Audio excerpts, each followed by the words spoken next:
Should you invest your HSA, your health savings account? And if you do, does that mean you need two HSAs? One in cash that you use for upcoming medical expenses and the other one that you invest for the long term? I'm answering that question, that more coming up.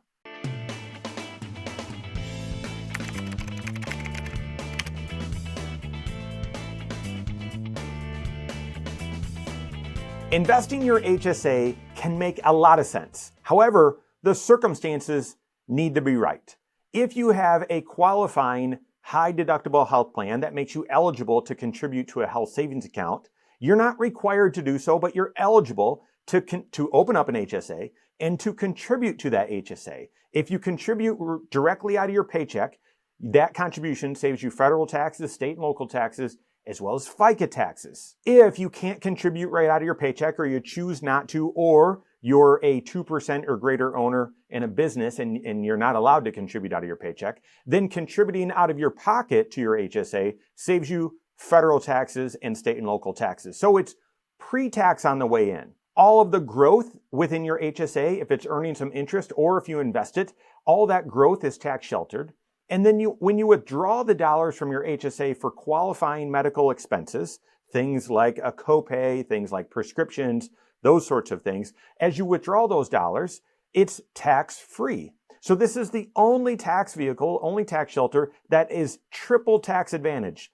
Pre-tax in, tax sheltered growth, tax-free out. And oh, by the way, did I mention that you can also let your HSA grow, let it sit there, pay for medical expenses out of your pocket with other dollars and hold on to those receipts. And then out there in the future, after your HSA has grown to a much larger amount, withdraw dollars from that HSA to reimburse yourself for qualifying medical expenses that you had along the way. Yeah, that's allowed as well. That's called shoeboxing. So with that background, I got this great question the other day. If I want to invest part of my HSA, does that mean I need to open up two HSAs? One that I hold in cash or money market or savings account that I'll use for regular expenses, medical expenses as they come up. And then the other one, the other part in a separate HSA that I invest for the future. It's a fantastic question. And the root of this question is it's something that everyone that invests their HSA needs to answer. And that is, how am I going to cover medical expenses that come up along the way? If you choose to invest your HSA, it inherently means that you're shifting the dollars that you're going to invest. You're shifting them from short-term to long-term, okay?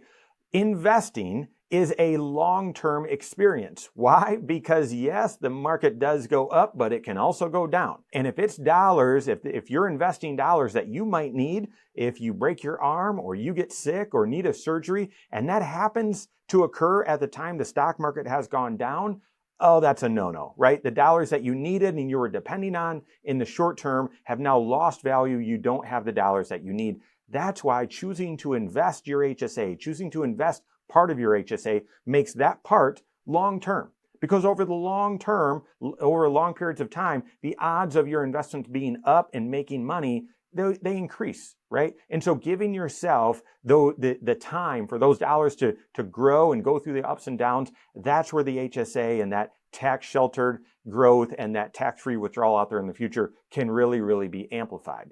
But you've got to answer that question. How are you going to handle medical expenses when they come up? So here's the answer. If your HSA allows, the HSA that you're contributing to, either out of your paycheck or out of your pocket, if it allows you to invest within that HSA, then no, you do not need two different HSAs. You can choose to have a chunk, whatever portion you're comfortable with, sit in the savings account within your HSA, and the other chunk or portion or whatever you're comfortable with to be invested in different exchange-traded funds, mutual funds, whatever is allowed within that HSA. And then, if you're choosing to use your HSA for these short-term medical expenses, as you withdraw dollars, as you spend dollars, you'll just spend out of that savings account. You'll want to double check with your HSA to confirm that you can invest and that you can sort of separate it and have part of it saved, part of it invested, and as you spend, it'll just come out of the savings portion. But if your HSA allows that, it's absolutely no problem. You can do all that in one HSA. If your HSA, though, that you're contributing to does not allow you to invest, then you would need two HSAs. You'd need the one that you're contributing to and you're holding those dollars in savings, but then you'd need to open up a second HSA.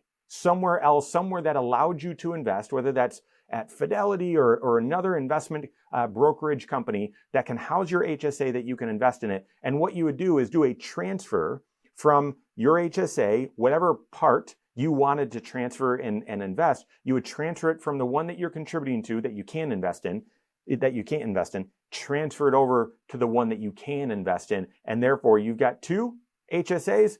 The one in cash, that's the one you'd have your debit card for. And as you had medical expenses, you'd use that. And the other one is over there investing and growing for the long term. So to work that strategy, you shouldn't need two HSAs, but if the one that you're contributing to doesn't allow investing, you can get it done with two very easy. Now, my preferred approach to this is to actually shoebox your HSA. Not everyone can do this because it requires a lot of cash flow and it requires some just sort of you've got to overcome one of the big frustrations with this, and that is an ideal way of doing it is get as much potential growth in your HSA as possible. And how would you do that? Position all of your HSA as long-term so that that account can grow as much as possible. Again, it's growing, tax sheltered, and will come out tax-free. Amplifying that by investing all of it, that would be the preferred way of using your HSA. But then how do you handle short-term medical expenses as they come up? You handle those out of pocket. And that's the frustration. People dislike this strategy because they say, oh, wait, I'm funding my HSA for medical expenses, but then when they come up, I'm not allowed to use it. I've got to use other cash. I've got to use my budget or cash flow or other reserves. That's crazy. I don't want to do that. The reason why you would is then if you paid for those upcoming or those medical expenses, those short-term medical expenses out of your pocket, and then you save the receipt, now your HSA, all of your HSA is able to be invested and can grow up and down, right, in the short term, but grow for the long term and be a larger HSA out there in the future that you can then draw out of and reimburse yourself for out there in the future. One example, have some clients, they've been retired for about, I think 3 years, maybe 4. They've been shoeboxing their HSA for the past 10 years, okay, the last 10 years of their career, and they've been holding on to receipts. Well, their HSA has grown from about 30 grand to about 50 grand. And guess what? They're telling me they've got about 50 grand worth of receipts that at any time, I think we're going to do it next year, they're going to draw out of their HSA and draw that 50 grand out, and it will be tax-free because it will be a qualifying medical expense. It'll be reimbursing medical expenses they paid out of pocket that they've got